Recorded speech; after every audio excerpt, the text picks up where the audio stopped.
Welcome, true believers and newcomers alike.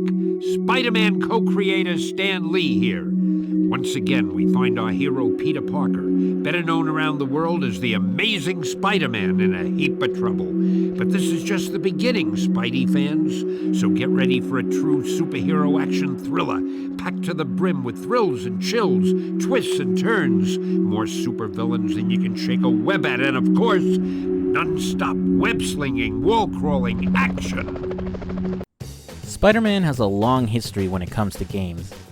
Long before we were swinging through the streets of New York with the exaggerated swagger of a black teenager, we were climbing up on a pixelated building back on the Atari, or enjoying some good old beat-em-up action on the SNES in Maximum Carnage. Unlike a lot of superhero-based games, good old Spidey would consistently come out with playable and actually good games. Not that he didn't have his stinkers, mind you, but long before we got Spider-Man PS4, chances are if you heard a new Spidey game was announced, you had some faith it would be pretty decent. So high was the quality of Spider-Man's games, each generation would have a banger fans would look back on fondly. And today I want to take a look at one of those quality Spider-Man games, one of my all-time favorites on PS1, just titled Spider-Man. Or Spider-Man 2000, to differentiate it from the other games just titled Spider-Man.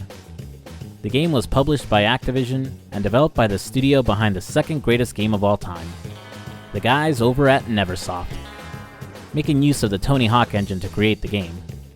When it was first released, I thought it was based on the 90s animated series, but outside of sharing a few voice actors, this wasn't the case, as the game had its own original story based more off of the comic books of the time.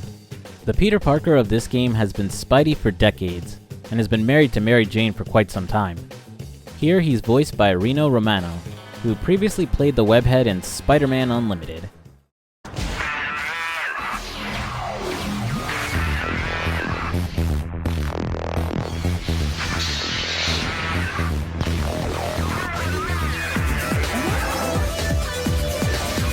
Man, does anyone else remember this show?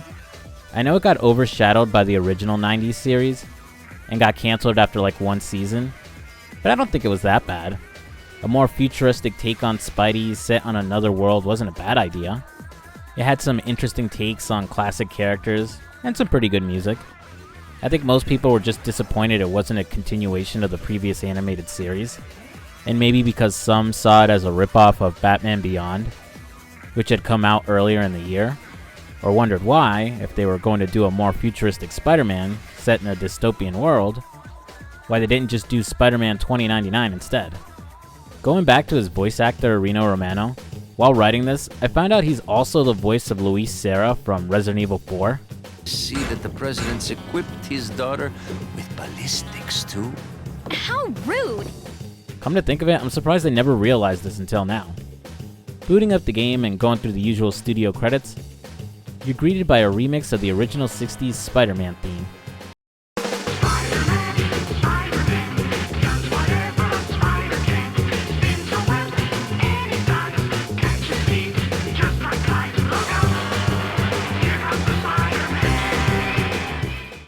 And I really dig it. I'll be honest, I kinda grew tired of the 60s theme since I feel like the MCU Spidey movies ran it into the ground. But this groovier cover is seriously catchy, and I was bumping to it a lot while writing the script for this video.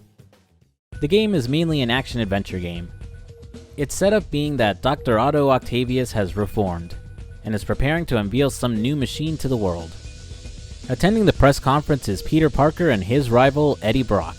While they snap photos, the whole shindig is interrupted by Spider-Man.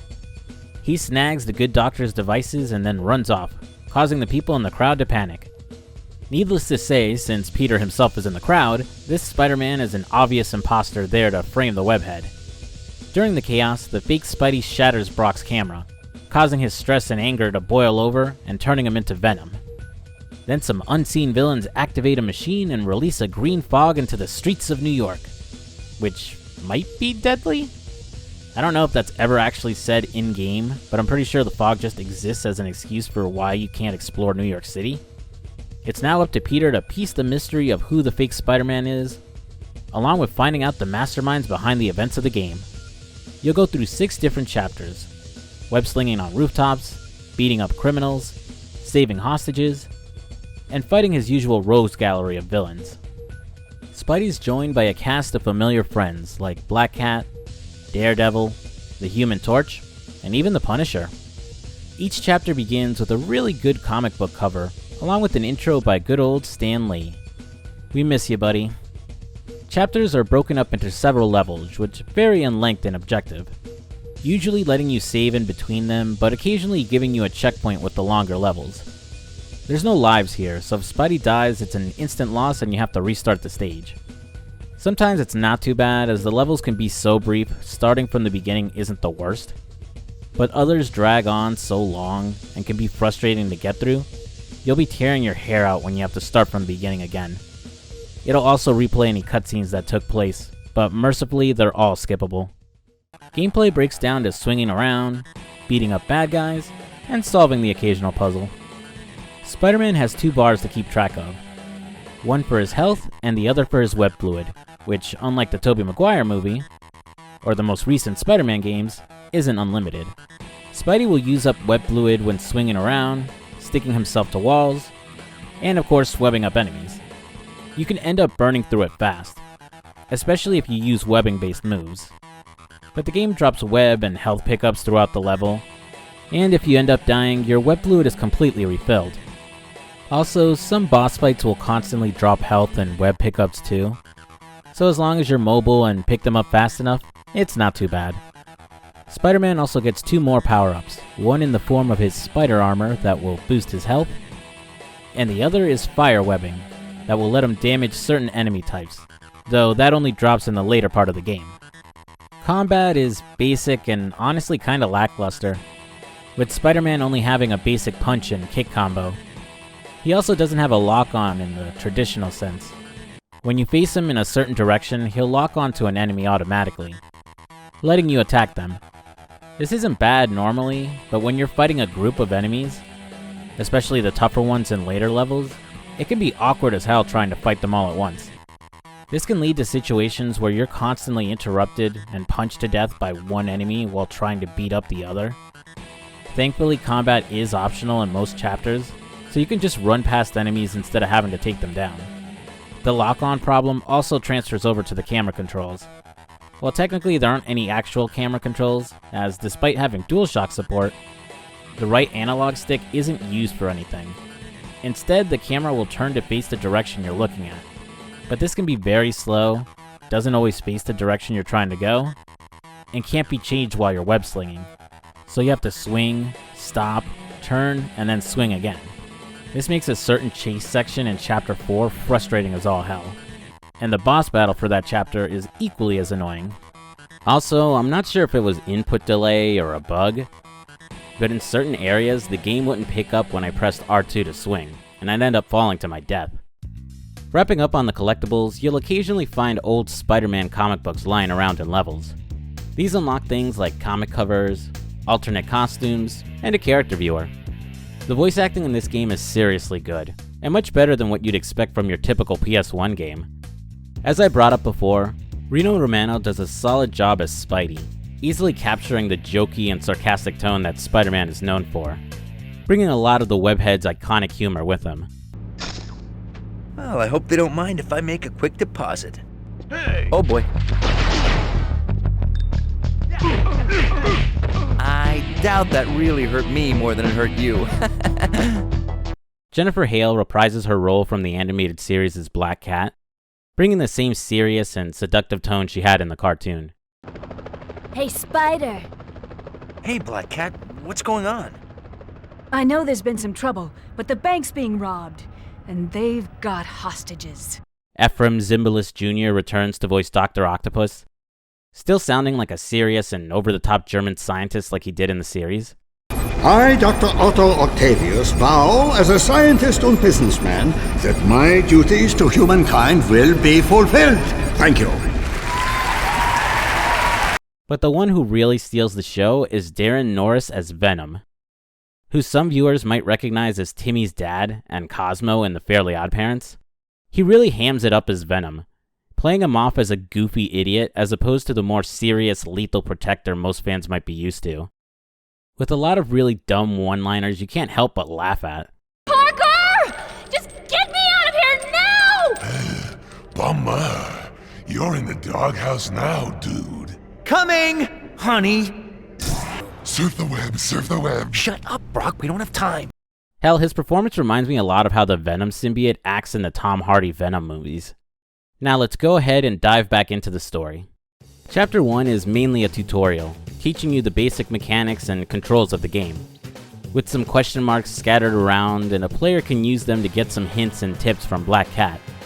After swinging from the rooftops, you'll eventually make it to the bank in order to stop a robbery. The first segment plays a little bit like a stealth mission, as you'll have to take out the armed guards without being noticed, or else they'll kill the hostages and you'll instantly fail the level. After taking out the goons in the bank, the level ends with you having to dispose of a time bomb in a large safe. Chapter 2 has Spidey racing to the Daily Bugle to stop Scorpion from killing J. Jonah Jameson. Instead of a timer, it's instead this meter that shows how close Scorpion is to catching Jonah, which is kinda weird since they're both in the same room, so you'd think it wouldn't take him long to get to the guy. Once you reach him though, it's a simple boss fight with Scorpion, followed up by a chase sequence where you have to outrun New York's finest as they try to gun down and blow up Spider-Man. Chapter 3 is brief, with the Rhino teaching Black Cat that equal rights means equal fights. That leaves one question. Where's Rhino? Cat! Well, if it ain't Bug Boy. Before getting into a boss battle with Spidey. And Rhino's face looks so goddamn goofy, like that Me and the Boys meme. It's a standard bullfight boss, needing you to goad Rhino into charging at you and getting him to smash into one of these electrical conduits. Afterwards, Black Cat gets taken to the hospital. But wait, I don't think those guys are trained medical professionals. Can't dwell on it too much, as Venom has kidnapped Mary Jane. He's pissed about Spider-Man breaking his camera and stealing the tech from Doc Ock, not knowing it was actually an imposter. Chapter 4 really sucks, and is by far the longest chapter. It starts off with you having to chase after Venom and follow him back to where he's holding Mary Jane, but if you let him get too far ahead, you'll lose him and instantly fail the level. Sounds simple enough, but unfortunately the terrible camera combined with the web slinging makes it frustrating as hell to catch up to him. Even with Venom being cheeky and waiting in some spots for you to catch up. Part of me thinks I accidentally made this a little more harder on myself, as I had the controls of the most recent Spider-Man game still memorized. So anytime I landed on a building, I desperately tried to jump off or climb it fast to get back to swinging again, but Venom would already be out of reach. This is also a much longer level with no checkpoint, so you may be close to the end, and then one little screw up will send you right back to the beginning again. When you eventually catch up to Venom, you're treated to a pretty tough boss fight, at least in comparison to the last two. First, you're in a much tinier arena, so it's harder to move around and avoid Brock. Second, Venom can turn invisible and be hard to spot. And third, your spider sense doesn't work on him, so the arrow that would usually tell you the location of an enemy that's off camera doesn't work. While annoying that it doesn't point you in his general direction, I gotta give props to the devs for sticking to the Spider-Man lore. As anyone who's read the comics will know, the symbiote was originally bonded to Peter before moving on to Eddie. Because of their time bonded together, the symbiote learned and adapted to Peter's Spidey sense, making any of its future hosts immune to it. It's a tougher fight for sure, but it's not impossible, and the game does give you some health and web drops to survive the fight. After beating him, you'll follow Venom down into the sewers. Down here, you'll encounter more awkward web slinging, an army of lizard men you need to fight on a subway train, and a confusing sewer maze. And while exploring, you'll end up finding the lizard. He fills you in that Venom locked him up and took over his army and lair. And he'll point you in the direction on how to get to Mary Jane. And Venom is kind enough to let you know when you're getting close to him too. Catching up to him, it's time for another boss battle, but with a twist this time. He has Mary Jane suspended in a tank that's slowly filling with water. In the arena are two switches that Venom will jump between to turn on and try to drown Mary Jane. So on top of fighting him, you have to make sure to turn off the switches before they fill the tank. Despite the extra objective of keeping Mary Jane alive, it's actually an easier fight honestly. Venom will switch back and forth between the two switches, making him easier to pin down. And if you attack him from afar with a web impact instead of punching him, you can stun lock him and beat him without taking any damage.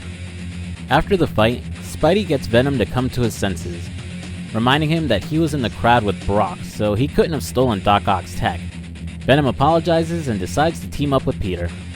Like I brought up earlier, I love this stupider take on Venom. I love how he plays off Peter, as instead of being the jokester like he usually is, Spidey ends up playing the straight man to Venom's idiocy. So, we're partners. But only for now. After we bust those tech thieves, it's payback time for kidnapping my wife.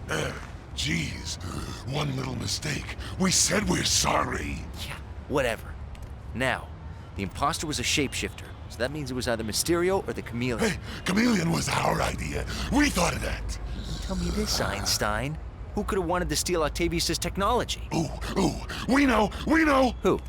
The Submariner. Submariner? Get serious, will you? In Chapter 5, the pair head back to the Bugle to look up some more info. Their little team-up ends quickly as Venom takes off after sensing Carnage nearby, leaving Spidey to deal with an army of symbiotes on his own. And I absolutely hate these little fuckers. They soak up a lot more damage than previous enemies, do a lot more damage, and can spit at Spidey from long range. In fact, the only reliable way to deal with them is making use of fire webbing, but the pickup is rare and runs out fast, letting you kill maybe 3 symbiotes before running out. For the most part, I avoided engaging the symbiotes and ran away whenever possible. This chapter has Spidey returning to the Bugle, saving civilians, destroying the machines creating the symbiotes, and unmasking the identity of the fake Spider-Man. And it looks like it's good old fishbowl head Mysterio. At last, I will crush you once and for all!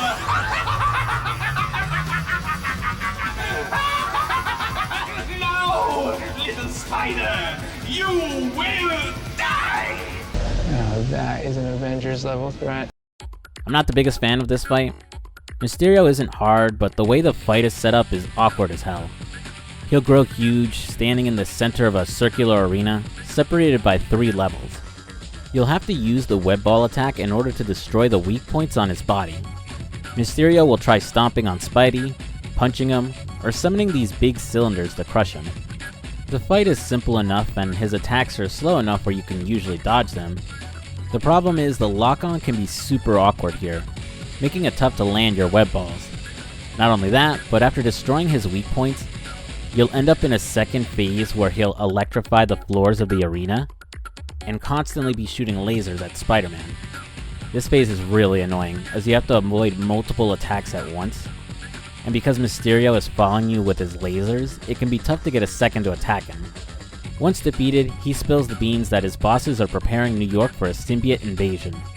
The green fog covering the streets somehow making it so symbiotes can possess New Yorkers much easier. He doesn't spell who he works for, but points Spidey towards a warehouse near the water, where the Mastermind's secret base is located. Storming the base, Spidey has to fight more symbiotes, runs into a Black Cat who it turns out had been kidnapped, bust her out of her containment cell, and destroy the fog-creating machine. With that, the true villains are revealed as Doc Ock and Carnage, the good doctor having faked being reformed. Though it's not much of a twist as the game gives it away almost immediately after the original opening cutscene, Spidey will now face off against Doc Ock, while Venom handles Carnage. It's a really easy fight. Doc Ock will protect himself using an energy barrier, and you just have to wait for these buttons to come down and web so as to divert power from his shield. Then just run up to him, punch him a lot, rinse and repeat. I just wish the next fight was as easy. Venom will get his ass kicked by Carnage, so it's up to Spidey to put him down. The fight conveniently takes place in a room with a sonic generator, Spider-Man deducing that Otto was most likely building it as insurance if Carnage betrayed him. Carnage takes close to no damage from punches or webbing, and so the goal is to lure him into the sonic generator. The problem is, it's awkward as all hell to get him into the damn thing. You're fighting him in a circular room again, with very little room to move as the sonic device also hurts Spider-Man. Carnage will chase after you, slashing at you and throwing symbiote knives at you if you get too far away. Hitting Carnage will push him back, but it's really hard to actually aim and punch him into the sonic generator, as usually you'll just push him back on the same circular path. So for best results, you have to get up close to Carnage, awkwardly circle around him to the side, and then punch him into the machine. But there's no guarantee he won't just get punched in the wrong direction, and you're almost definitely going to take a lot of damage from Carnage while attempting it, if not outright dying. The devs must have known how much this fight sucks, as they're constantly dropping health and web pickups, but even that can be a chore to get to, as you might accidentally run into the sonic generator and get yourself killed instead of picking it up. If you manage to beat Carnage, things aren't over quite just yet.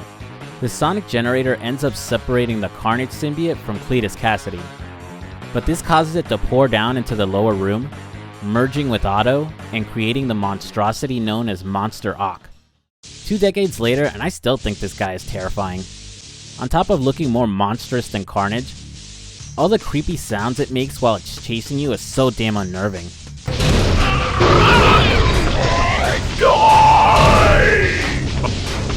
You can't actually hurt this unholy fusion, and instead you need to outrun it as the underwater base starts to self-destruct. This chase is again frustrating due to the web-slinging mechanics, the annoying camera angles, the fact that Monster Ock can catch up to you fast, and finally because it goes on for so damn long.